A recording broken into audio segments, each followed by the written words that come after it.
In this episode, I am once again joined by Tulku Sherdor, Buddhist teacher, translator, and author of scholarly and popular books about Tibetan Buddhism. Tulku Sherdor reflects on the changes in the spiritual journey over a lifetime, whether or not the world is becoming more turbulent, and the effects of aging on yogic practice and view. Tulku Sherdor explains why mind training is superior to mystical experiences, emphasizes the reality of impermanence, and shares the best tests of successful retreat and spiritual growth. Tulku Sherdor also warns about the prognosis for Tulkus who do not conduct extensive retreat, critiques the shortcomings of the 3-year retreat model as conducted in the West, and details the temptations for dharma teachers in pleasure, profit, praise, and popularity.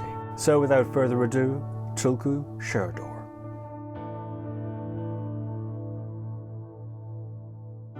Tulku Sherdor, welcome back to the podcast. Thank you so much for having me again.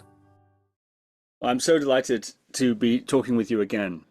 And today we're going to talk about your books, Crumbs from a Parrot's Beak, and its sequel, More Crumbs from a Parrot's Beak.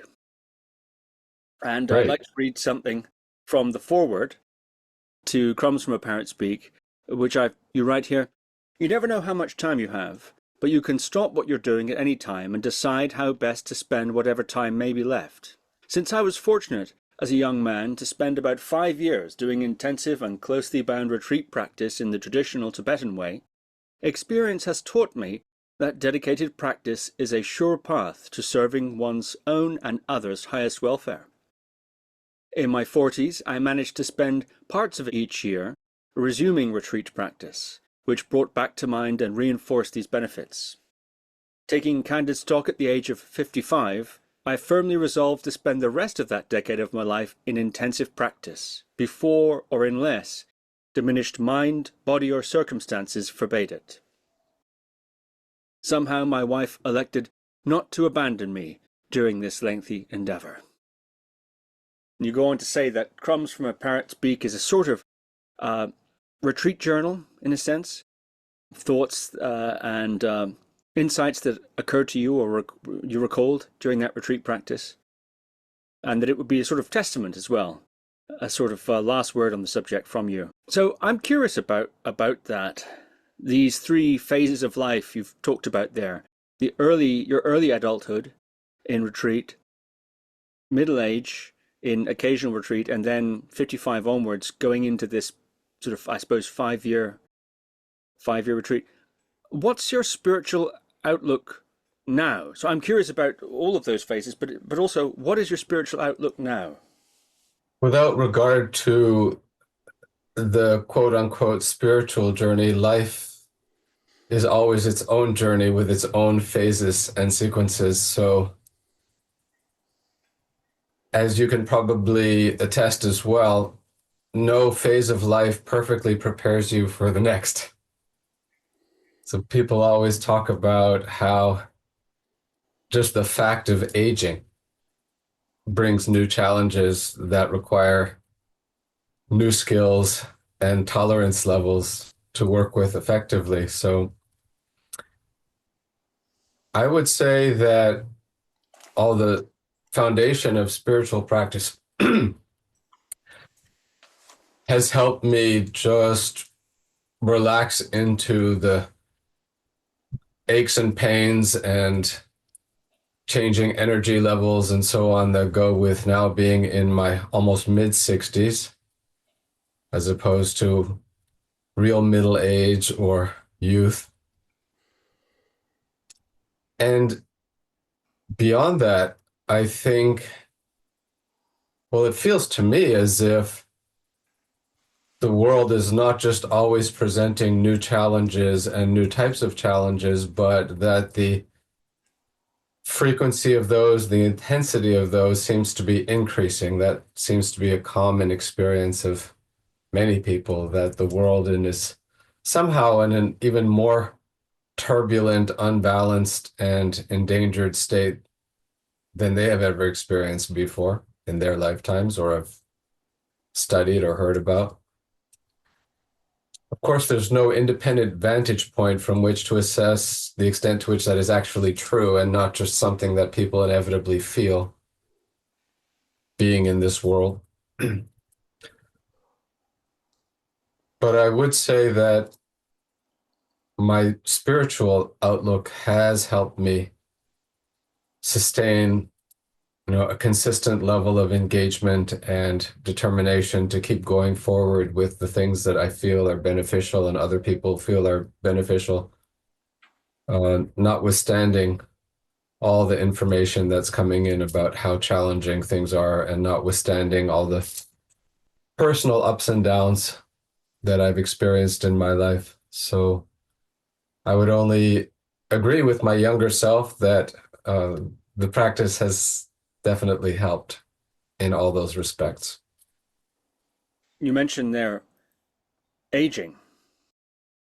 And as someone who's practiced over a lifetime, do you have any observations about the effect of aging on practice? Does it change what you're capable of doing? Have you noticed that in either direction, increasing capability or decreasing it? And if so, in which ways? It's an interesting question, because if you had asked me this 20 years ago, I would have had some trepidation about being in my 60s and, thinking about whether or not I could sit in full Vajra posture, legs crossed, or let alone do certain advanced yoga practices that more or less require that kind of physical posture. But now that I'm here, I just don't think about it very much. I don't care, because practice is mainly about mind. Mind itself requires a certain level of, let's just call it energy, composure. And if you have that amount of energy and composure, then you're always well positioned to practice, sensitive to whatever changing limitations there are physically. So I like to get up early in the morning, and I have the most energy early in the day. And if it feels like I'm winding down at an old person's time, 5:30 p.m., 6 p.m., and I can't really engage too much after that, then I'm just okay with that.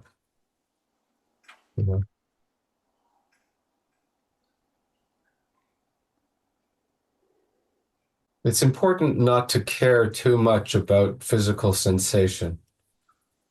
You have to pay attention, because sometimes it requires care or remediation. If you have a nagging injury, you should probably look into it and see if there's something to be done to improve it. But if it's just the way it is and it's just how your body is, then if you can just relax and accept that, then it doesn't have to be that much of a limitation. People say I look very good, and I tell them that's the surface appearance. On the inside, there's a whole stack of aches and pains. But it's like this. I was in Nepal recently for 3 months. And when I got there, I went into the grocery store seeing if I could find any almond butter or cashew butter or any kind of alternative nut butter, which I enjoy. And all I saw was a whole row of different brands of peanut butter. At home here in New York, I would never eat peanut butter. I don't like peanut butter. I have concepts about how healthy it is or isn't and all of that. But when confronted with the choice of peanut butter or peanut butter or peanut butter or no nut butter, I just decided on the spot that I didn't care that I don't like peanut butter, right? So then I bought a little jar of peanut butter, and I had a little peanut butter on bread every day. And I survived, and it probably was better than not. And I had no emotional or mental pain about having to eat peanut butter, you see? So the body's kind of like that. There are things you just don't have a choice about, and so you just have to relax and be comfortable with it and keep going. Does the motivation or ambition for practice change over a lifetime? Of course, the ideal is in your tradition is this idea of bodhicitta being the motive. But that's, I would assume, usually a sort of alloy with other motivations early on in practice, certainly, maybe for quite some time. You sort of work on it. It doesn't necessarily come right away. So does the motive change? Does the ambition change? I might imagine a young person being very ambitious for enlightenment, and an older person, I've heard some people say this as they get older. I mean, not old, just older. Some of them just lose the ambition for enlightenment altogether. They think, well, just relax, it's no big deal. And they sort of almost laugh at themselves in their younger days being so ambitious for enlightenment. So I'm curious about that, if you've observed in yourself and or others, a change in sort of motivation, I suppose, or ambition in terms of practice. Right. So this idea of enlightenment in this lifetime as a goal of practice is like putting a pin in some kind of spiritual map, right? This is where I'm going, and then you're trying to figure out the most efficient route to get there.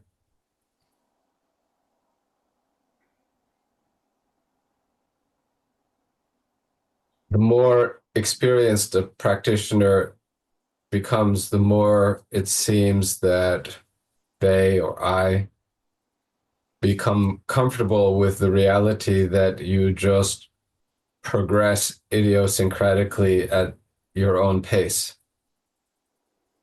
And the idea that it has to be done in one lifetime is somewhat, tainted or corrupted by the idea that everything ends at death. If you don't have this kind of nihilistic belief that your spiritual progress ends at death, then I think some of the emotional urgency of having to get it done very quickly kind of fades away on its own, right? So that's one aspect of it. And I would say even more fundamental than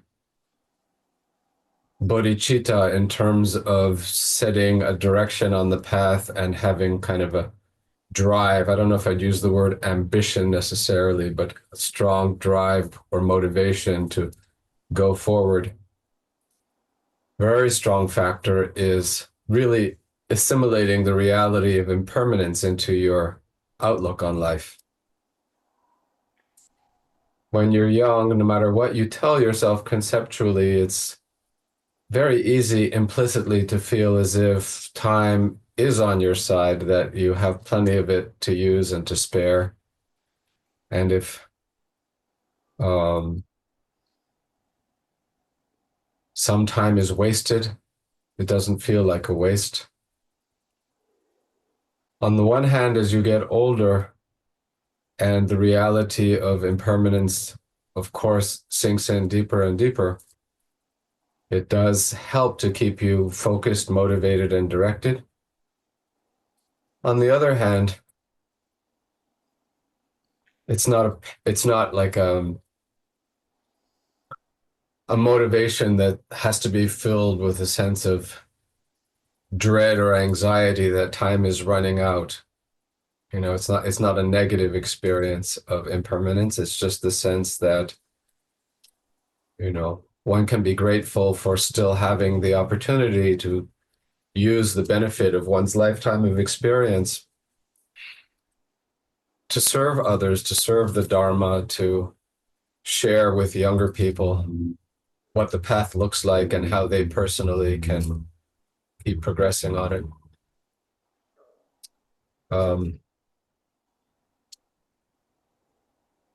And of course, as you get older, you know more and more people who are no longer part of the picture in this world right now. Teachers, colleagues, Vajra, brothers, sisters, even in my case, number of students have predeceased me. And every person's life story is an example and a teaching. You can appreciate what they did well, and where in retrospect, if they had had the opportunity, they would have benefited from making different choices with how they spend their time or put their focus and energy. And you try to take that into your own experience and use it intelligently. In that excerpt that I quoted, you talk about retreat. And that's something that comes up in that theme you discuss quite a bit in Crumbs from a Parrot's Beak. And to quote you, you say, "In my experience, it would be extremely unusual for anyone who neither grew up within the discipline of monastic life, nor endured a crash course in practice discipline in an organized and supervised 3-year retreat program, to be able to self-organize a practice regime for any length of time that truly qualifies as retreat." And you go on to urge the reader not to call something a retreat which is just sort of staying at home a bit more than usual and doing a couple of practice sessions in a day. Right. That's not really a retreat. So I wonder if you might expand on this theme. What makes a good retreat? Why do you say that it's so difficult to self-organize that without this sort of specialized training and conditioning?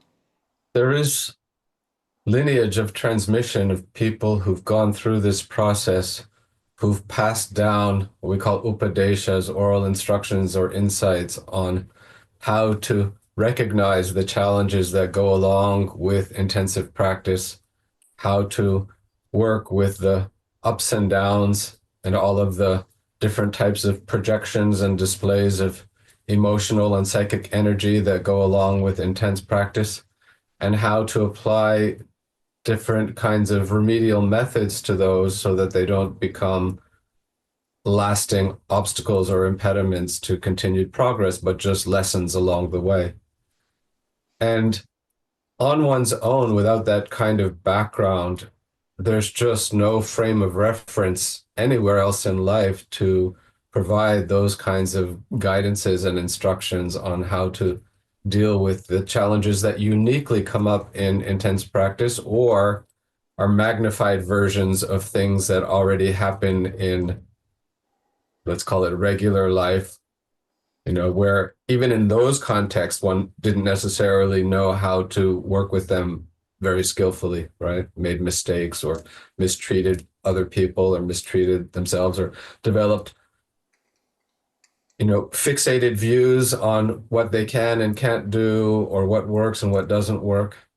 If our ego, self-identity, this version of who we are, were sufficient to bring us all the way through the path of spiritual practice, then whether or not we're in retreat, we would all be quite enlightened by the time we reach the ends of our lives. But that doesn't necessarily or typically happen. So there's a whole other set of skills and, banks of valuable or wise experience that we need to rely on beyond our own personal experiential frame of reference and childhood conditioning and family and social background and so on. These days, because of the fact that we take in so much knowledge or information through the medium of computers, iPhones, and so on, this kind of visual and auditory experience without the other dimensions of experience. If we don't have a lot of background in deeper levels of practice, it becomes difficult to properly distinguish between the appearance of something and the substance of something in general, not just in the context of whether one has done a qualified or proper retreat or not, which can be tested and verified in various ways that we can talk about. But even in determining whether one sees or reads about on a computer screen is a suitable, experienced guide to help one progress in one's practice. So there are a lot of people out there in the world who dress like this and sit on very high thrones and have the names of great lamas from the past attached to them. But that attachment of a name or an indication is itself, of course, no substantial proof of the internal qualities of a person. So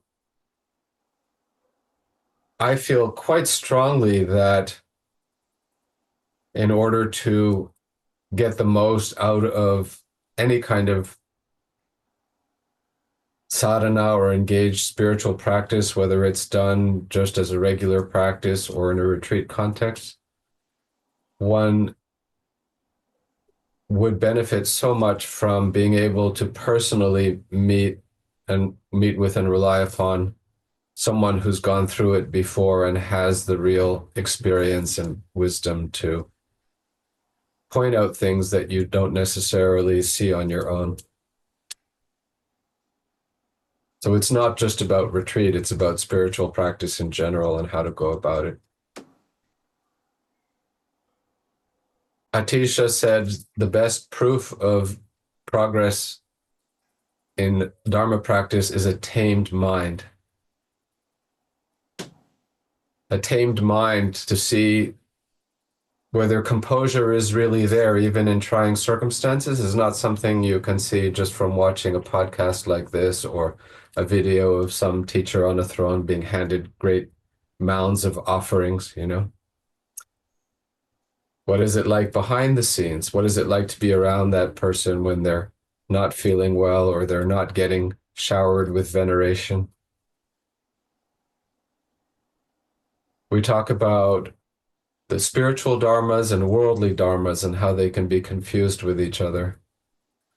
So how do you test whether someone is motivated by, pride or seeking material gain or seeking pleasure, seeking popularity?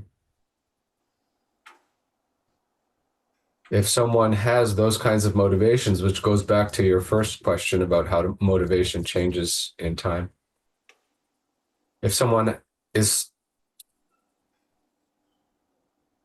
motivated in those ways, then I feel their capacity to really serve as guides to others is also severely restricted, limited. So my preference is always to engage, relate with people in person, and I feel like these kinds of presentations or discussions are just invitations to make that kind of real and in-person connection and form an actual human relationship between teacher and student, and then work together on the very personal work that each person needs to do.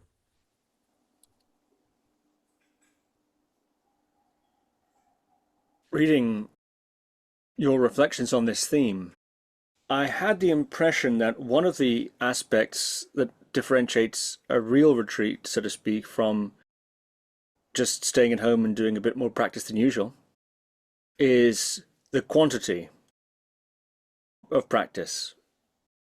That is to say, how many sessions you do and how long those sessions are. And there's some sort of discipline you're talking about here in that quote there, the sort of monastic discipline or practice discipline you learn in a 3-year retreat that presumably is not intuitive to people. I think that also changes over time as one's experience deepens. So the way I structured, or I was in a structured retreat when I was very young and just learning the,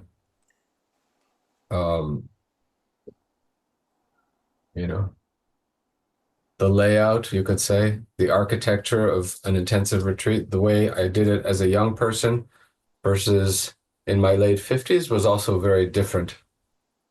I think when you're young, having some external kind of boundary and structure in terms of space and time is extremely important, not because discipline is its own virtue in that sense, but because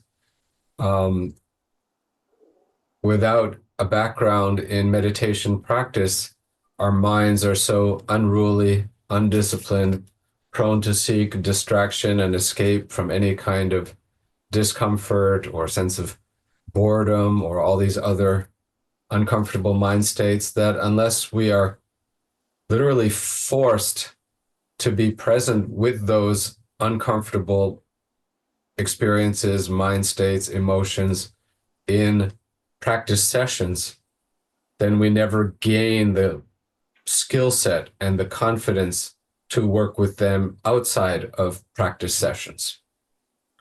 So it's very important to put ourselves on the spot with this kind of external structure of a retreat until we reach the point of maturity where we know how to work with our mind and what's coming in through the senses and what's flowing through the thought processes, whether we're sitting on a cushion or working with people or driving a car or whatever we're doing. At that point, as some great lamas have said famously, they're always in retreat, whatever they're doing. And that means that their minds are never disengaged or distracted from what it is they're trying to do with, presence of mind, with kindness, with bodhicitta, compassion, with, actual engagement with whatever's happening around them. So as you become more mature and experienced, you don't need to block out anything. You don't need to avoid anything. You don't need to disengage any of your senses because you have, the anchoring in your own awareness to be able to navigate, work with whatever's arising, whatever's showing up on the screen of your life. So yes, in the beginning, I think it's extremely important. And without that foundation, you can just be fooling yourself for the rest of your life and never realize it. But, everyone's journey is also very personal. Everyone's strengths and weaknesses, habits and skills, life experiences, joys and challenges that they faced, very personal.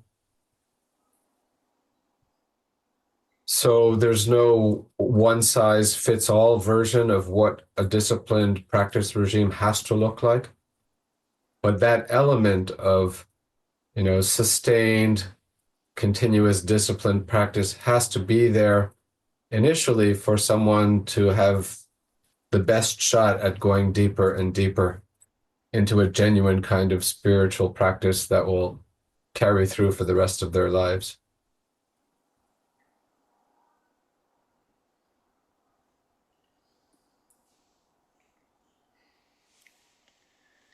I've talked in some of the Crumbs about how the great lamas of the past, who we admire so much now, the Kalu Rinpoches and Dudjom Rinpoches, Dilgo Khyentse Rinpoche, Tulku Rinpoche, when they were young, they were recognized as incarnations of great lamas, but they still spent 10, 20, 30 years or more in the early phases of their lives doing incredibly disciplined types of practices and retreats that matured them into the kinds of people who in their 50s, 60s, 70s, and 80s, other people could, really turn to and rely on as beacons of dharma.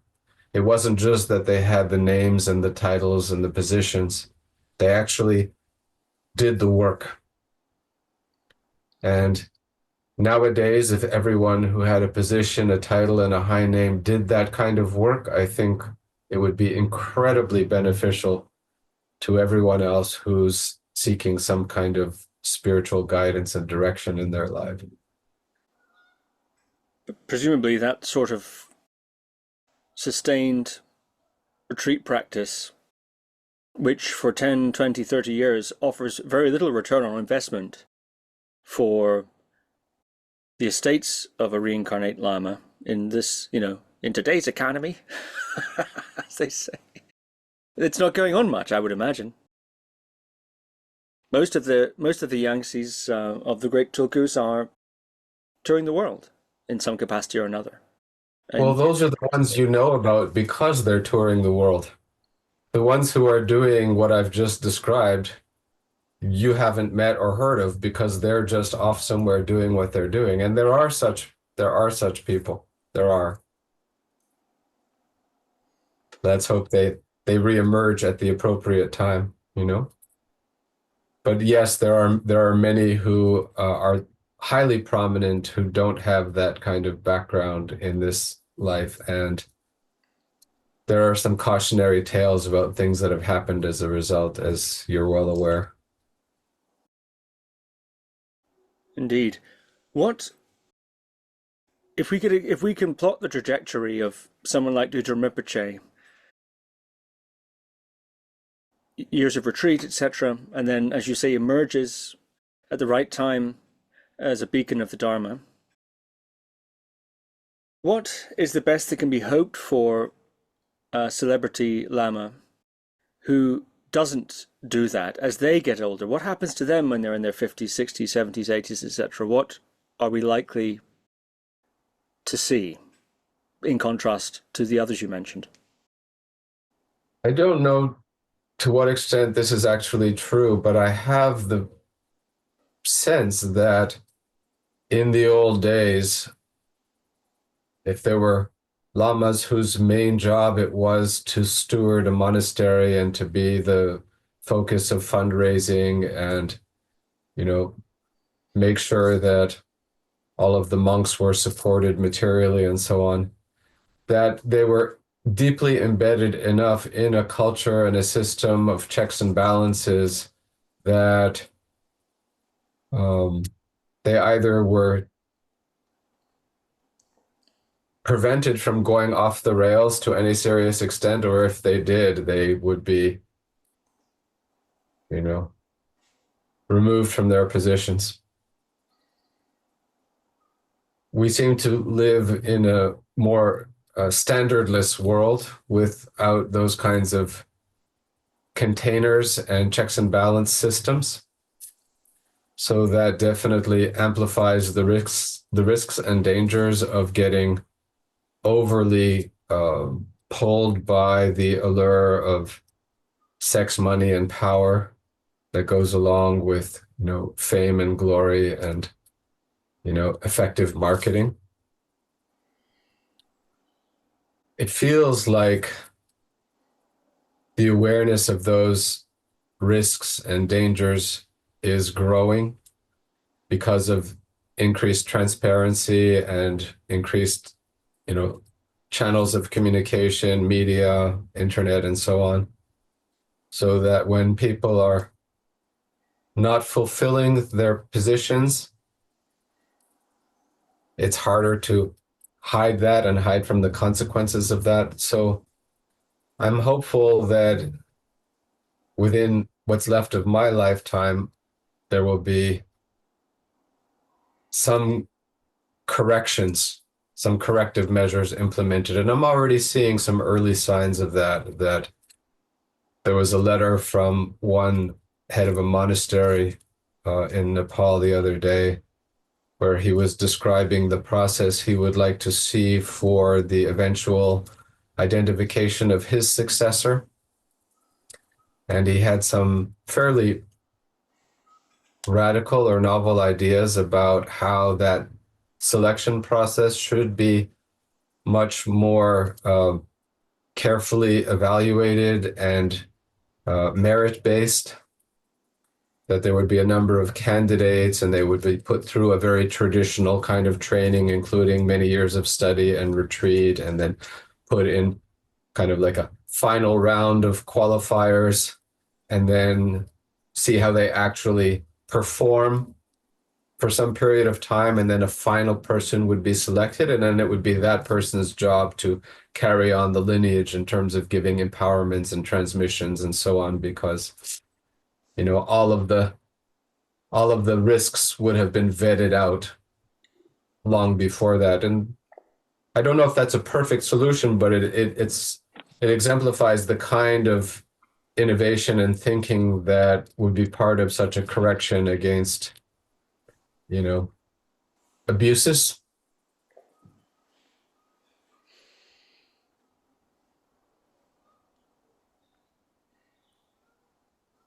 Otherwise, the whole system, it just goes down, and the wisdom and beauty of it goes down with it as well. There is in my very biased view, something uniquely precious and beautiful about the Tibetan Buddhist tradition, in that there have been so many genuinely realized masters of Dharma who have benefited the world, benefited others, and bestowed so many treasures of teachings for our benefit. And it's my aspiration and my driving motivation to do whatever I can to see that that continues. If we return to this theme of retreat, you mentioned there are verifications, tests that can be administered to see if the retreat was a good one. And you also, I'll quote you again here from Crumbs and the Parrot's Beak. You also describe here that even a 3-year retreat, which is one of the, I suppose, very popular types of intensive retreat done in the Tibet tradition, relatively speaking, relatively popular. Not even those are necessarily guaranteed to be successful or produce a good result. You say Tibetans call someone who finishes a 3-year retreat a drupla, a retreat graduate. Such a graduate may be or become a lama in whom one can take refuge, someone whom one can trust implicitly, but not necessarily. That remains to be seen. The best retreat lamas are those who are even more strongly determined to practice when they leave the retreat than they were when they entered. So I'm curious about these signs of verification, these signs of success. How do you know if your retreat has been a good one? Well, you just quoted one of those. I think that's a good one. And I mentioned a few minutes ago another one, which is to see whether you can rely on your practice and maintain balance and composure in new and challenging circumstances. When you're not being applauded, not being rewarded, when your health is not strong, when you have great uncertainty about how to proceed, how much does that, how big a wrench does that throw in the mechanics of your spiritual, in the workings of your spiritual engine, right? I don't know if it's in the crumb. I think there's 200 little crumbs in that book, little bits. I don't know if it's in that one or another one, but I believe somewhere I said more about the right way to look at a 3-year retreat, which was to compare it to going to college. Maybe we even talked about this last time. I don't remember for sure. But there are many reasons why people choose to go to college. And we can say there are better or worse motivations. And then there are many different ways one can spend one's time while in college, enjoying all the excitement of youth and, or being buried deep in the stacks of the libraries, studying and working very hard to gain the best possible education while one has the opportunity. And then there are various motivations while in college for what one hopes to do with that diploma when one leaves. And it's the same for a 3-year retreat. Traditionally, it would be only after many years of going through a general curriculum of study and practice, usually in a monastic setting, that the most qualified candidates would be given permission to go into a 3-year retreat because they had already displayed the potential to become very qualified teachers if they had that additional foundation and discipline of practice.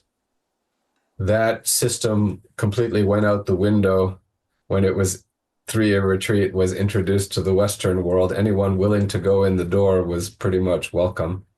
So it's let's just throw spaghetti against the wall and see what sticks kind of approach. And as a result of the probably several hundred, at least, people, if not more, who've gone through at least one 3-year retreat program. You would have to see how many can stand on their own feet and use the resources and the training to share the Dharma in just the way that they received it, and how many are not. It goes back to the point that just the title doesn't accomplish very much, whatever the title might be. It's really the qualities in the end that have to be proof of themselves. You mentioned Tibet there, the pre-1950s time. And that system, that organization of how that, if you want, society was organized, the monasteries and so on, of course, had a sort of economic power and supply and source embedded in the culture and with fiefdoms, etc. And so I suppose you could afford to be in such a situation choosy about who you let into retreats and whatever the case may be. Going to the monastery was one of the pathways to elevation of one's position or status, and lauded, culturally speaking. Okay, so here I'm going to disagree with you a little bit. Please do. It would be wrong to think that the preservation and transmission of Dharma relied exclusively on the monastic system in pre-diaspora Tibet. There was always, separate and apart from that, or having some back and forth with that, a genuine renunciate yogi system where people would not go through, the monastic structure, but just practice intensively in isolation, in retreat, alone or in small groups, and when lamas became very accomplished through that, yogi approach, then because people had genuine respect and appreciation for spiritual qualities, they would seek out those people when available and, become their disciples and so on. So that whole renunciate yogi encampments famously built up in a number of places, a number of times throughout the history of the Dharma in Tibet. And some of the lamas whom we most highly revere as historical figures now were part of that group, like Milarepa, like Paltro Rinpoche later on, like Longchenpa. They may have spent part of their time training in monasteries, but in the end, they chose to focus more on a life of renunciate practice and became luminaries of Dharma who had oversized roles in preserving and transmitting it down for our benefit. So since that model already existed, there's no reason it can't continue to exist and expand throughout the world in our time. And there are people doing that and attempting to do that. So I don't feel like a 3-year retreat within the structure of a monastic institution or a childhood spent doing pujas all day and all night in a monastery are necessary prerequisites for people to seek out and experience that depth of practice. Wasn't true before, and it's still not true now. So there, I don't feel like the situation has changed much. I have a monastery in Tibet, which I have no direct access to now for other reasons. I'm not a monk. I don't have an entourage and servants and substantial resources for that matter. And yet, I'm embedded in many different networks and communities and have groups of students and individual students all over who I try to work with directly and support their personal practice in retreats, outside of retreats as best I can. And there are many other people like me doing the same. So this is happening without regard to monasteries and supporting monasteries or being supported by monasteries. And the economics of that, they are what they are. People just do whatever they can do.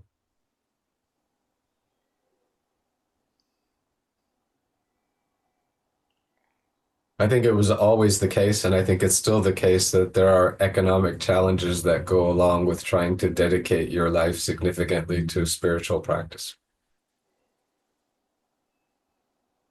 Yes, I think you anticipated my question, which is that given the centrality of Tibetan Buddhism in Tibetan culture, society, pre-1950s, and given that it's in this today's context around the world, it's a sort of, I suppose, fringe activity for many, and centers fight to survive in a very different kind of economic situation.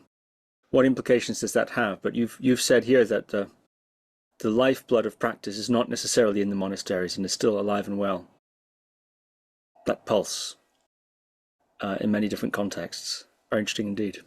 Yeah, my life is a good example of that because I first went through lama training and then came out of that situation, destitute, but just with the skills and qualities that I either had possessed innately or that developed through my practice. Then I went to law school, as you know, and had a career for some time as a lawyer with the intention of using that skill set to raise enough money to build a center and build a temple and be able to have some level of economic independence that would enable me to focus again on dharma. And I did that, but then all of the money I had put aside got swept away in the 2007 market crash, so I was left penniless, almost penniless again.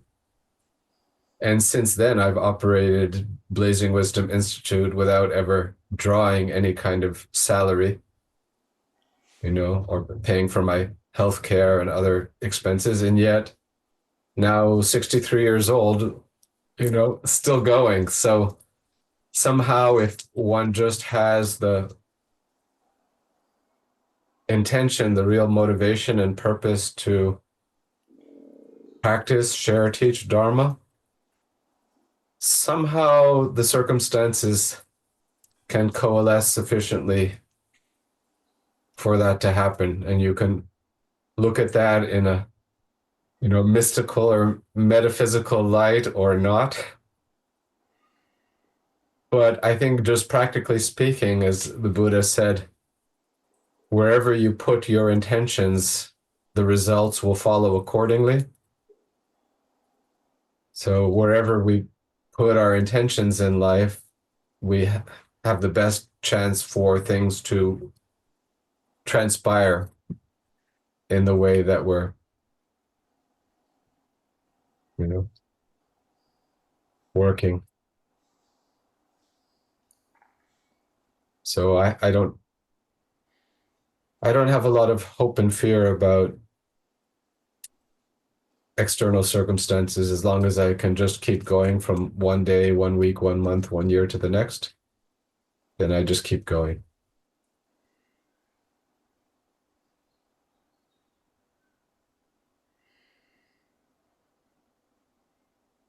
Trying to raise money can become a job and a distraction in itself, and there's risks that go with that.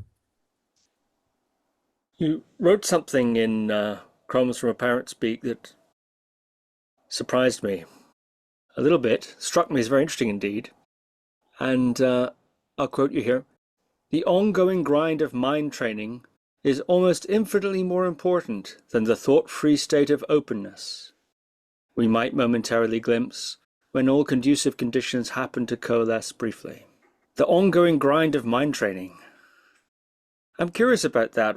One might think that the point of these retreats and these intensive practices is to achieve a special state of mind or a special insight, some sort of breakthrough that elevates you somehow. Enlightenment. Special attainment of some type. A great attainment. The great attainment. But here you're saying the ongoing grind of mind training is more important than that thoughtless state. I'm wondering if you might unpack that a bit. Okay. I think this comes back somewhat to the earlier discussion about how much we focus on this goal of enlightenment in this lifetime or not, right? I think that Crumbs was written in the context of and for the benefit of Dzogchen practice, mind essence practice. And what I'm trying to point out is that no matter that we have the really innate capacity to have some recognition of the natural state of awareness that is the essence of mind, we still need a lot of work to sustain the continuity of that, to discover it in a wide variety of conditions and circumstances, and not just in perfect and peak moments of clarity. We need to kind of build our capacity and strength. In Tibetan, we say tsaljong, enhance our capacity to remain connected with that level of, let's call it clarity or purity or non-dual awareness. It doesn't just happen once and for all. There's a recognition, there's a grace that comes with recognition of who or what we are that isn't just conditioned moments of experience, right? Body, speech, and conceptual mind. But to go back to that well takes a lot of work, because our embeddedness in conditioned type of experience, we could say dualistic grasping and fixation, the implicit belief in an independently existing subject who is me and the external reality of appearances as that or them or they, is so deeply embedded in the way our minds usually work that it doesn't just dissolve because we cut through it once.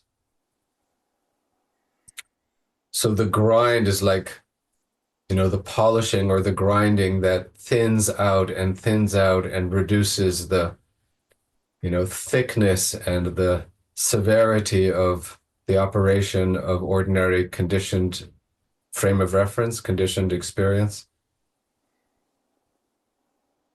until we reach such a refined level of transparency in our experience that, as I said earlier, the great lamas say they're always in retreat, no matter what they're doing or what's going on, because they've come fully home to that frame of reference, that, let's call it higher level of awareness, as their basic orientation. It doesn't require any more work, any more effort, any choices to be made, nothing to be added, nothing to be removed. It's just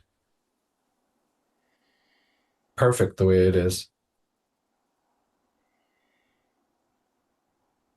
The path is the process of becoming more and more and more attuned to that, relaxed within that. But it takes a lot of work, because we're counteracting so many tendencies that go in exactly the opposite direction.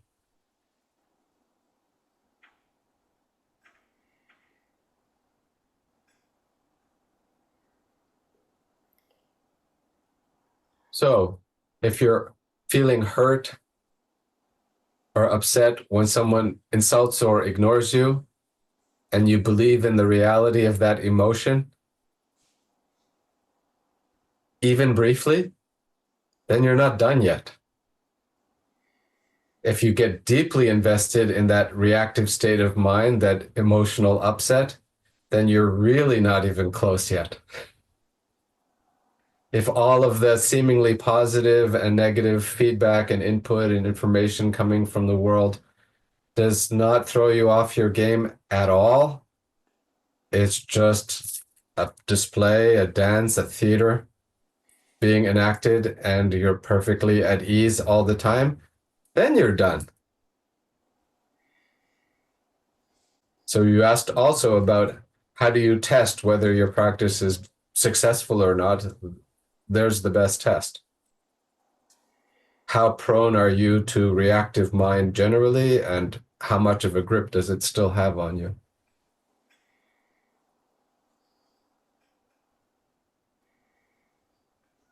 Where there's egocentricity, ego clinging, there's hope and fear. If you stop fearing fear, you've made some progress, and you can just be in the state of fear and recognize it for what it is without being afraid of being afraid. That's one level of progress. And when you're entirely fearless, that's a whole other level of progress.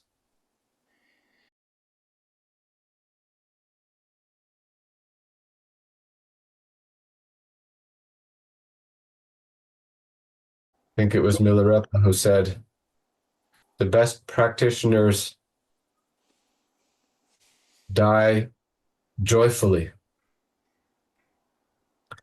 but at least a good practitioner will die without fear. You talk about the need to repeat these trainings again and again because of the force of one's habit forces and conditioning and so on. And use the word grind there. That makes me think of sort of pushing a boulder uphill. You know, you can do it, but I'm thinking of polishing a diamond until all its flaws are completely removed and it just flawlessly passes light through it. Like that kind of grind. Refining gold, grinding a raw diamond into a fine one. Well, then if I might introduce a different metaphor. Okay. Of pushing a boulder up a hill. Okay. If you stop pushing, then it goes back down again. Its tendency is to go back down again because of the gravitational forces, which are here analogous to one's conditioning. But if you get it to the top of the hill and over the other side, then it sort of, the tendency is for it to roll down the other side, and maybe that's the direction you're trying to go. So, I mean, it's not a very good metaphor, I'll admit, but but the point is, does it ever get easier? Does it ever get to the point where rather than fighting against one's tendencies, negative tendencies, one is, in a sense, sort of borne aloft by one's positive qualities? Sure. Okay, so I have good news and bad news for you on that score. I remember once being invited to a program that Druk Chen Rinpoche was giving in New York City. And he was speaking to the audience, and it was quite a social occasion. And he was describing his experience as a practitioner and as the head of one of the major lineages of Tibetan Buddhism in the world today. And he said, the stuff that I have to deal with, the responsibilities that I bear and the dangers that I'm confronting all the time are beyond the capacity and imagination of all of you in the audience put together. But fortunately, I have the strength of my long-term meditation practice to give me the skill and capacity to bear up under that enormous weight and responsibility. So the boulder actually keeps getting larger but your muscles also get stronger and stronger. If you think about it in terms of, the description of the paths and grounds, the bhumis and margas of, the bodhisattva path going all the way up to the state of enlightenment, it's not as if the resistance grows so insignificant that the bodhisattva can manifest in hundreds of different aspects, and then thousands, tens of thousands, all manifesting in different worlds at the same time without any resistance, but that their capacity to handle 10,000 times as many life situations at once is growing commensurately, So the job is always getting harder, but the skill set is also deepening and expanding at the same time. So that's more my view of how the path works. I look at the example of my personal teachers and the things they had to deal with, and way beyond my capacity. And even the life stories of bodhisattvas in the past, sacrificing their physical bodies for others when there seemed to be very little advantage to doing that. But the willingness to take that risk and do that. My teacher said, don't try it, don't try it at home. You're not at that level yet. So the job gets harder and the skill gets greater.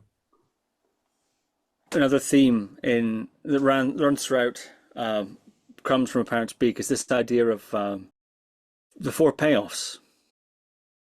Those being pleasure, profit, praise, and popularity. And you write, whatever is done with hope for any of these four payoffs is not dharma. It is self-interested action. Whatever excuses one offers oneself or others about the expediency of pursuing these payoffs is just ego defense and self-promotion at work. You write elsewhere, it strikes me how much of a good teacher's advice simply comes down to reminding you not to mix the dharma with your ego, but instead to turn your ego mind to the dharma, apply the dharma to purify, tame, and release the ego, rather than reinforce it. There's something you're driving at here. It seems, and I think this comes out in other passages I haven't quoted, that you sort of point to people who think they're doing good work or whatever the case may be, or they think they're doing dharmic stuff somehow, but they're motivated by these four payoffs, by seeking these four payoffs. And there's some kind of defense mechanism that's cloaking that from their own view, some ego defense, like you said. I wonder if you might unravel this a little bit more. What's underneath these comments? We've actually touched on this point a number of times already in this conversation, but we can certainly explore it more. Was it yesterday? No, it's already Tuesday. Sunday, I was teaching at the Garrison Institute in a Heart of Devotion retreat, and sitting in front of 150 or 175 people who were looking up to me, waiting for some wisdom to spill out from my mouth, right? Or to see some glow in my eyes that they could carry off in their hearts. And the first thing I said was, Lama don control Rinpoche namba samji dasu samjin tam jiji la chusu jo origin ji laptasul chulam do jo origin ji laptasul lam trupa sa origin ji laptasul trupa yeshe su char origin ji laptasul, which means, Guru and precious three jewels Buddha Dharma Sangha, please grant your blessings that I and all other sentient beings turn our minds to the Dharma, that our Dharma become the path, that the path remove confusion and confusion dawn as wisdom. And then I focused on the second of those, that the Dharma become the path. So we can have nominally this thing called Dharma with all of the words and the actions and the conduct that goes with that. But for it to become the path, it has to be having this transformative effect on our kleshas, on our neuroses, on our habits, our negative emotions, and our very motivation. So that was the main theme that I spoke of. And I repeated something that I often say when I begin to share Dharma with people, which is not by me, not for me, not about me. That has to be the starting point. And only on that basis can we talk about real bodhicitta, real motivation to just serve the welfare of others. And then at the end, once more, we have to return to that in the dedication of merit of what we've done and remind ourselves of why we did it and for what purpose do we dedicate it. So the teachings are there, the resources are there, the examples are there. It's up to each and every one of us individually and personally to follow that. There's no enforcement mechanism. Whether or not other people successfully re-examine their own mind, refine their motivation and purpose, question their own pretexts and explanations and excuses for mistakes along the way, is entirely up to them. I do believe that the law of karma, of cause and effect, is inexorable. And so at one point or another, there's always the price to pay for any self-deception or deception of others. And we do see many examples of that, quite prominent examples of that happening nowadays. So beyond that, I don't really feel the need to, point a finger or comment on anybody else's success or failure, but just to be the best example I can with my own limited skills, But there is a right and a wrong way to go about it, and the results always follow according to your actual motivation, as I said before. Speaking of examples, this is perhaps my last line of inquiry for today. All this stuff seems very easy to kid oneself. All these subtle distinctions that you're drawing out, and a lot of what you're writing about in Crumbs from a Parrot's Beak, quite subtle distinctions really, and you're often pointing to the possibility of deceiving oneself in some way or another, as you pointed out, or not realizing you've gone off track somehow. And you emphasize, as you've done earlier in the conversation, this relationship to the Guru. And you write here, and this is an excerpt from a letter you write to Dilgo Khyentse Rinpoche about his book, Guru Drinks Bourbon. And you sort of showed there's an exchange between the two of you that you include in that book. So this is a quote from that letter. To the extent in my own life I have managed at all to give rise to positive changes in character, or any qualities of the path, it is due mainly to the fact that I maintained at all times an unwavering devotion toward my personal gurus, like Tulku Rinpoche, Kyabje Kalu Rinpoche, your father Dungse Tinle Norba Rinpoche, and the Tibetan Kusum Lingpa, including and especially when the latter two at times made me miserable and deeply uncomfortable. And then you later go on to talk about Lama Norla, another of your early teachers who you said you came to realize was as much a scoundrel as he was a saint. So I wonder if you might say something about these gurus. Evidently, you write here that they made you sometimes miserable and uncomfortable, and how this devotion, relationship, etc., fits in to everything else that we've said. Okay.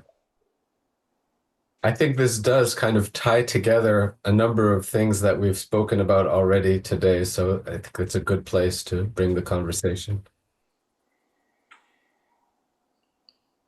Someone who has, if not fully completed the work of exposing and uprooting their own ego fixation, at least has approached that level of transparency to themselves, is in the very best position and has the best motivation to help any other dedicated person do the same.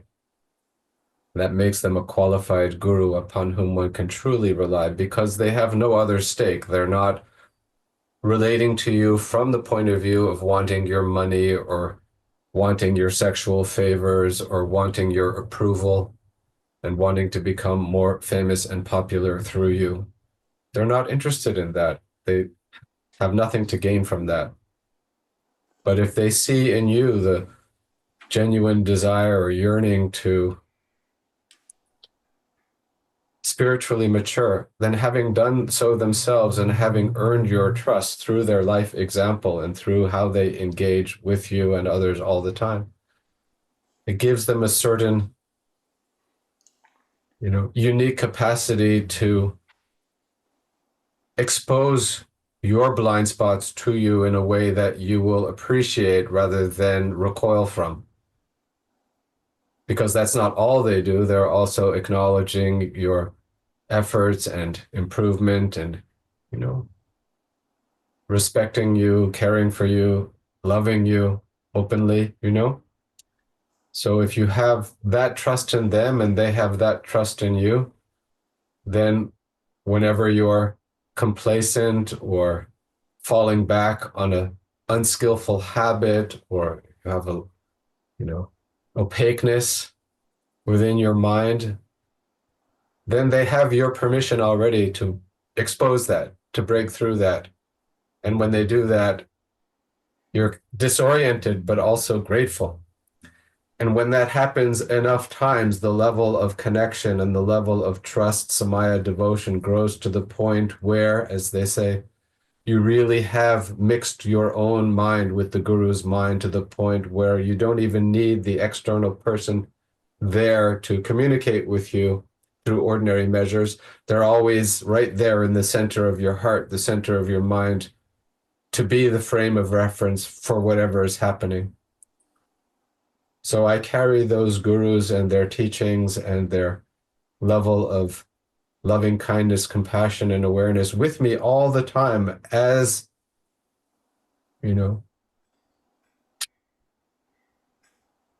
as the treasure, as the treasure that enables me to do anything good that I do in how I relate to my students and to other people in turn.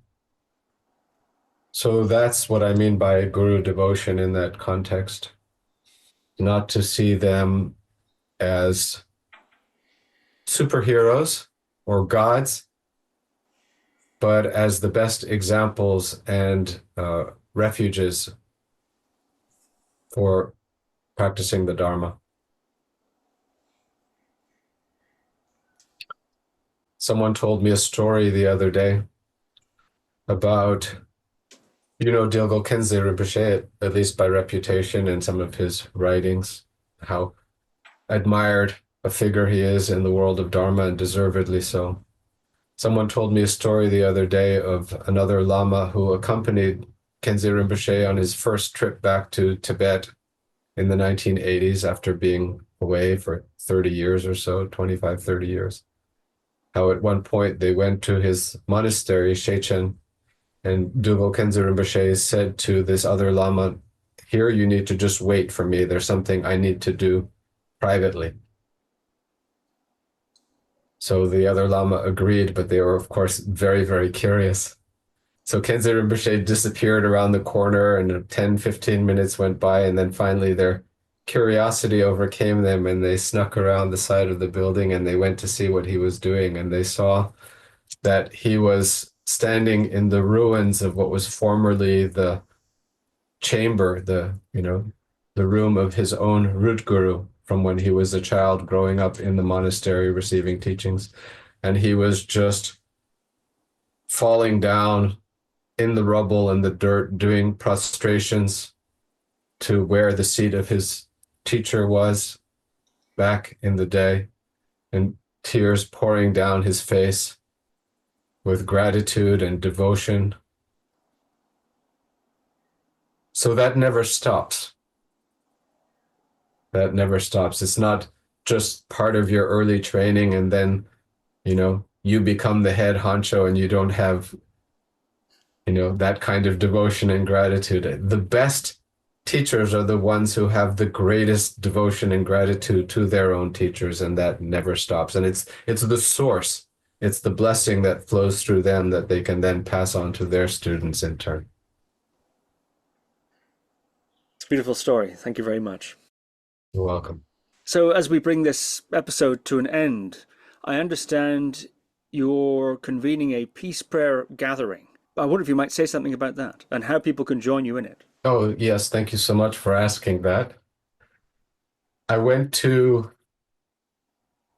Tibet on one of my visits in 2005 and was at the first ecumenical peace prayer gathering organized by my monastery in Tibet at that time, where we had many, many thousands of lamas, tulkus, lay people from many different monasteries and regions of Tibet all gather together for 5 days for the purpose of aligning their minds, for the purpose of working towards peace and harmony within the spiritual tradition of Dharma itself and more broadly in the world.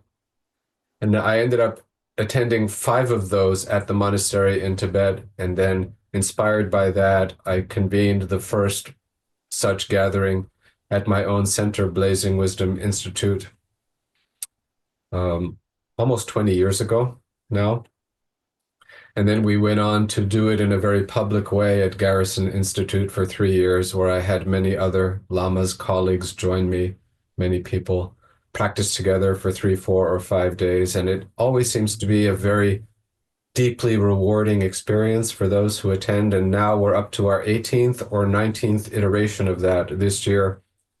I think it's in the second week of June, we'll be convening this peace prayer gathering at Dharmakaya Center for Well-Being in the mountains in New York, at this beautiful facility that can accommodate 30 or 40 people. And it's for 3 or 4 days only. And we do a lot of chanting together. We do a lot of aspiration prayers together, mostly in English, a little bit of Tibetan, where the melody is better in Tibetan than you can do in English. So if anyone is interested to join us, you're most welcome. You can look on the Dharmakaya Center for Wellbeing website. You can look at my Tulku Sherdor Facebook feed for the links to that as well. Or you can just email lotus@blazingwisdom.org for more information. And I very much hope to see at least some of you there who are inspired to practice with me. Thank you. And there'll be a link to that in the description section of this episode. Tulku Sherab Dorje, thank you very much. Thank you. Thank you for listening to another Guru Viking podcast. For more interviews like these, as well as articles, videos, and guided meditations, visit www.guruviking.com.